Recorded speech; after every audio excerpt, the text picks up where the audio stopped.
Hey everyone, welcome back to another episode of the HSP Experience. It's been a long time since I was able to get back on the mic. First episode of the new year. I want to give a shout out to all the new subscribers.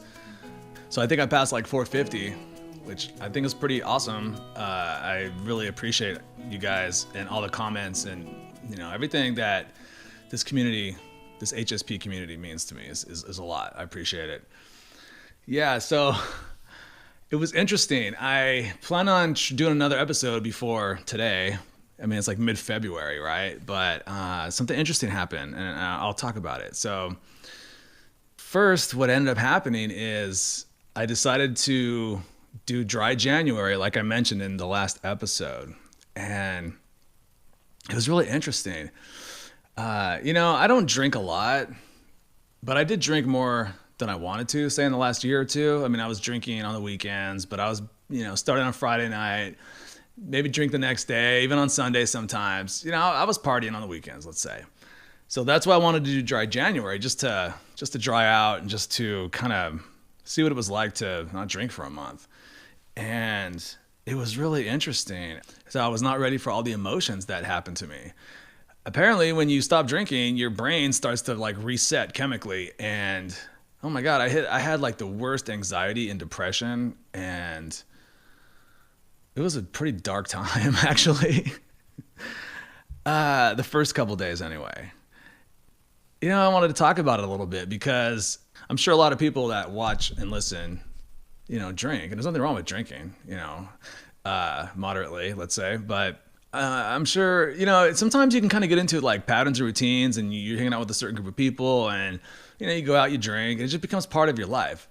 Even before you know it, it kind of gets in probably deeper than a lot of people would like. Doing the dry January is worthwhile. Taking 30 days off of anything that you might be doing too much of is probably worthwhile. So I decided to quit alcohol for 30 days. And I'll tell you, the timeline was interesting. Like day 1 through 4 were the absolute worst. It was like insomnia, depression, anxiety, super sensitive emotionally, self-loathing. It was pretty bad. But I know it was because my serotonin was depleted. Like, when we drink, it's basically our brains decide to replace our natural serotonin neurotransmitters with alcohol. It basically downregulates. So when you remove the alcohol, your brain is at a serotonin deficit, and it's like, okay, well, now we got to create new serotonin, but it takes, days to weeks, and it can be pretty emotional. It was interesting. About day 5, I was still cloudy-headed, but the insomnia stopped, so I was actually able to sleep, which is good, and the depression and anxiety was a little better. About day 9, that was the first day I had no anxiety or depression. So it took 9 days for my brain chemistry to level out, which I thought was interesting. And it took longer than I thought. So basically by day 14, my mental clarity was very high and my work productivity was super high. So I was getting tons of stuff done around the house. So basically 2 weeks in, I was kind of back to normal. And then the rest of the month was great, and I steadily improved in all areas. I actually lost 5 pounds, saved money, and I was more present at work for my daughter. It was really good. It was really good. It's amazing how insidious alcohol can be, because even if you don't drink a lot, even if you drink on Friday, maybe Friday and a Saturday, it takes a few days for your brain to regulate back to normal levels of serotonin, and then bam, here's the next Friday, you do it again, right? At least I was, or I know a lot of people do. Not everyone does that, but you never really get back to normal level. And so 30 days was a good cleanse. So there was a little bit of a downside though to not drinking at all for 30 days. I had lots of free time, but I noticed my motivation wasn't there. That's why one of the reasons I didn't put an episode out. Like, I had free time, but my creativity wasn't there. I just didn't really have the motivation. It was interesting. And I did a little research on it, and apparently something happens when we drink, since we're stimulating the pleasure centers of our brain. Our brain produces a chemical called dynorphin, which is basically the anti-fun chemical. So basically it dials down your pleasure. because your brain is trying to reach homeostasis. You know, when we do drugs and alcohol, it's always trying to like get back to normal baseline. So all this dynorphin basically reduces your pleasure. So what ends up happening is like you might not drink for a week, but you don't want to play video games. You don't really want to watch movies. Everything's boring. I was reading about this phenomenon. People are super bored after they stop drinking.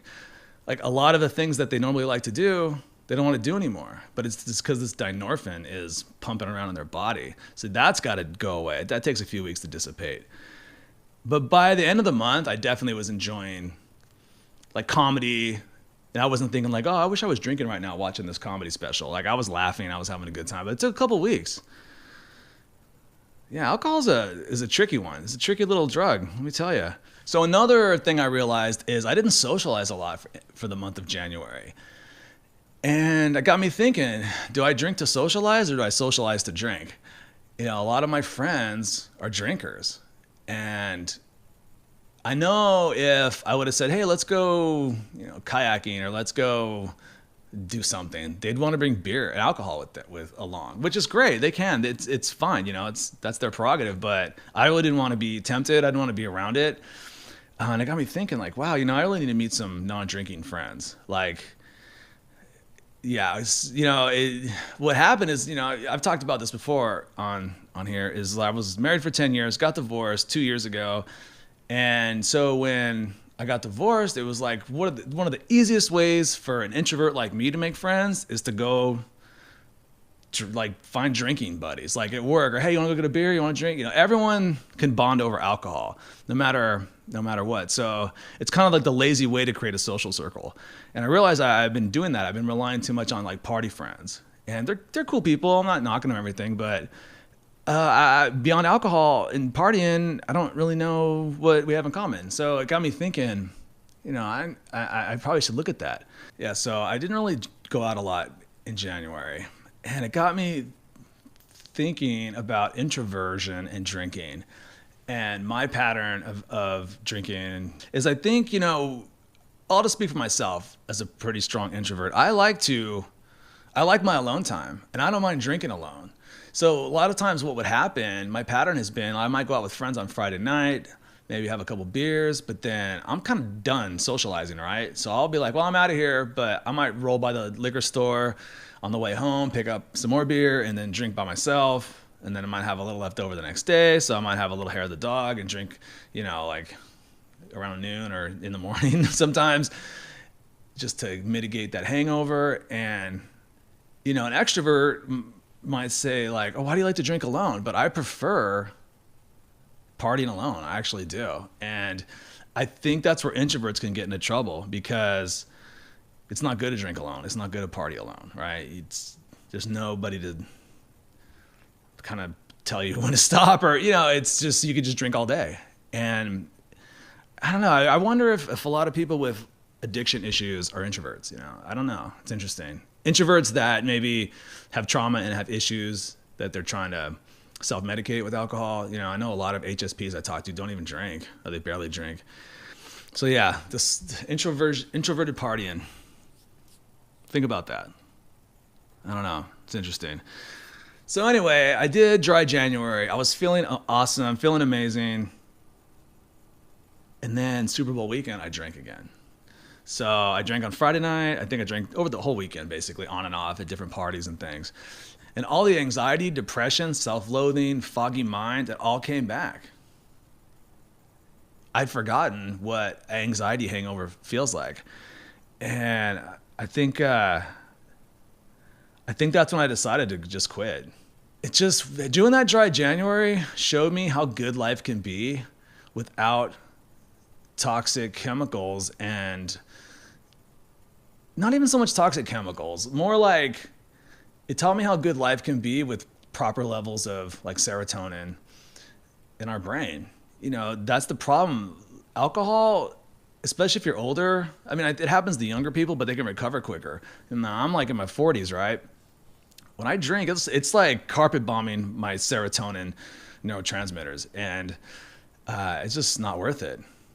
It was like, clearly there was a big difference. So I wasn't even drinking that much. So I actually told my friends, my drinking friends, I'm like, I'm out, man. You know, I'm done. It's just not worth it. I mean, I might drink again someday, but I have no interest in it. It's just amazing. All my creativity has come back. My mood is stable. I'm more talkative. My relationships are better. I'm not isolating as much. Yeah, and I learned a lot about myself. And the thing is, I can't really afford the downtime anymore. I don't want any more hangovers. I want to be productive. I want to be creative. I don't. I'm not getting any younger, and life is not getting any longer. I mean, this is it. So the one thing I realized is the high is just not worth the low. It's that simple. And it's a shame too, but I don't understand why alcohol is just everywhere, and I think what I was doing is I was taking the easy way out, socializing with like party people. And because they'll accept you into the group instantly, and it's super easy to just go get beers with people and hang out, and it's fun, but man, you pay for it the next day. So I don't mind if other people drink or drink around me. I really don't care. It's like I've been to that show. I've seen enough. I'm tapping out on this one. The thing is when I drink, I'm basically obliterating my natural levels of serotonin, and it just takes days or weeks for it to return back to its natural levels. I read a quote that somebody said it's like taking a mower to your flower garden. You know what I mean? In your brain, it's like you quit drinking. Your brain recalibrates, makes all this new serotonin, everything starts to level out, and then when we drink, it's like taking like a lawnmower to our garden. It's just not worth it. So, the dry January experiment taught me something important, and it taught me to evaluate everything in my life, my beliefs and my behaviors, and determine if they're serving me and serving my purpose. It got me really, I had a lot of time to think and just evaluate what is my purpose? What am I doing? Because it's definitely not this drink and party. I mean, that's ridiculous. Like when I first got divorced, it was kind of fun to go out and do that kind of stuff, but I feel like it's just a wasting time. And so, people always say like, well, be about your purpose, live your purpose. And I was like, well, what is my purpose? I don't know. And I finally came up with something, and I wanted to share it with you guys because this whole dry January, reevaluating, decisions, behavior, choices, addictions we might have, it kind of ties into this idea of living a purposeful life. So what I realized is my primary purpose is to strive to be the best version of myself. And I had to ask myself, is alcohol helping me to become the best version of myself? Not really. But I started applying that to other things too. Some of the things I eat, my sleep patterns, not exercising enough, or it's like I like it. It's a good filter to run all our behaviors and our thoughts through. So I did something called a cost-benefit analysis on alcohol. It's a cognitive behavioral therapy technique that you can do around anything. It could be gambling, relationships, behavior, like sex, drinking, anything. And I'll go over it really quick, just in case you guys want to do this. And again, I did this for alcohol, but it could be for anything. So what you want to do is ask yourself 4 questions, right? The first one is, what do you like about drinking? What does it do for you? And this can be a list of potential skill deficits. So you can see what I wrote. I put like it's low effort socializing. Everyone drinks. Drinking buddies are easy to find. Or most everyone drinks, quote, right? Everyone drinks. Instant group acceptance. If you drink, you're cool with the tribe. Friendship bonding. Temporary reprieve from anxiety and depression. It's fun. There's a buzz. Turns off my inner critic, my ruminating thoughts. Mitigates boredom. Changes my vibe. It's a reward for hard work and sacrifice. Because there's a reason we do things. People will say like, oh, drugs are bad or alcohol's, bad. But it's like, no, there's a reason we do these things. There is a payoff. There is a benefit. But we fail to look at the cost, right? So question 2 is, what do you dislike about drinking? Or you could say overeating, like binge eating, or this toxic relationship you're in. What does it do to you? So the first question was what does it do for you? This one's, what does it do to you? And this list will help mitigate euphoric recall. And euphoric recall is when you start romancing past behavior, like, that toxic relationship wasn't that bad. I should, call that person. Or, drinking wasn't that bad. Doing drugs wasn't that bad. Whatever it is, you start to go back and have this euphoric recall. So this list will help you remember why you stopped the behavior. I'm not going to go through the whole list, but you can see some of the ones I have here as like anxiety hangovers, regretful behavior, self-loathing, weight gain, decreased productivity, not meeting fitness goals, increased depression and anxiety, down the list. I mean, it's a pretty long list. So those are the reasons I dislike drinking. And it's pretty long. It definitely is longer than the what I like about drinking list. And then the third question is, what do I think I will like about living alcohol free? Or, pick your vice. And this is the list of things that you anticipate or hope for. So I put like better, stable moods, less anxiety and depression, save money, being a better parent, better employee, all that stuff, right? There's a huge list. And the fourth question is you ask yourself, what will you hate, loathe, or despise about not drinking? All right, these are relapse warning symptoms. These can also be considered like skill deficits that will need to be addressed, right? When you quit this behavior. So like boredom, people won't want to hang out with me. I won't be seen as fun or cool. Less crazy, cool, fun adventures, being judged, seen as different, etc. So that really helped me put things into perspective. And you can do this with, like I said, with anything. It's just a cognitive behavioral therapy technique that is pretty common.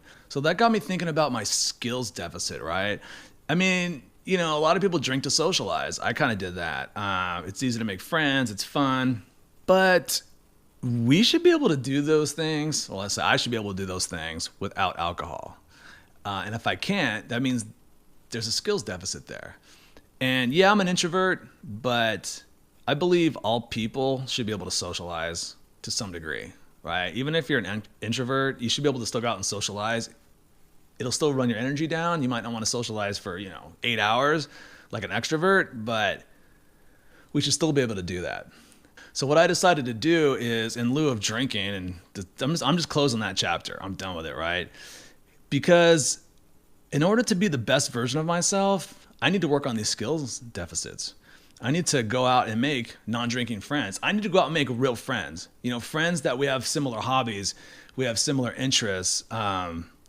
Do the real hard work of making like legitimate friendships. Because somewhere along the way in life, I didn't develop those skills. I mean, I can make friends, kind of, but I haven't had a really close friend or friends in years. We're tight, where we share like deep stuff. And it's been a while. And I've had the drinking buddies, but it's pretty shallow. And as an INFP, I need to be able to like have deep conversations with people. I need to be able to talk to people. So that's what I'm going to do. And I wanted to just mention that to you guys. It's like, it's never too late to change. It's never too late to improve our life skills, to strive towards being a better version of ourselves, to strive towards our purpose. It's just never too late. It's like, how much can we change by changing just one thing? You might be thinking, I'm too old, or it's too late for me. I've already smoked too much. Why stop smoking? I've drank all my life. Why stop now? I've already invested in this toxic relationship way too much. Like, might as well stick it out, until the end. But you can start over today. You can transmute your sad victim story into a story that will inspire others. Whatever has a hold of you, whatever you've been through, you're not alone. Tell your story. Write a blog post telling people how you overcame. Make a video. You can stay anonymous. Leave that toxic relationship and then reach back and help the rest of us. You can start over today. It doesn't matter what it is. Strive to be the best version of yourself, period. That is my purpose. When we strive to be the best version of ourselves, we start to love ourselves. We start to respect ourselves, even if it's not perfect. I mean, I haven't hated myself or had self-loathing since I stopped drinking, because I'm not committing a crime against nature by poisoning myself. It's the right thing to do. It's respecting nature. It's respecting life. The best thing to do is make our decisions out of wisdom and not comfort. And I know that going out and making real friends and like working on these skills deficits that I've been masking and covering up for is going to take work. It's going to take breaking through anxiety and fear. But it's the right thing to do, and it's the only way to evolve myself. You have to ask yourself, are you creating the best version of yourself for this life? Most of our habits and attitudes and behaviors are not moral issues. They're optimization issues. I'm not doing anything wrong. I haven't hurt anybody. I have a job. But is it the most optimal, best version of myself? No, it's not. That's just the bottom line. If I want to be a self-actualized, wholly realized individual, I need to let that stuff go. And even though I'm older, it's never too late to self-improve. The bottom line is alcohol is no longer serving me. And you have to ask yourself, look at your life. Look at things that you're sick of doing, right? Maybe it's overeating or procrastinating, whatever it is. Just ask yourself, is it serving you? And is it leading you to the best version of yourself or away? It's a way to help you see whether behavior is worthwhile or not. Because it's easy to deceive ourselves.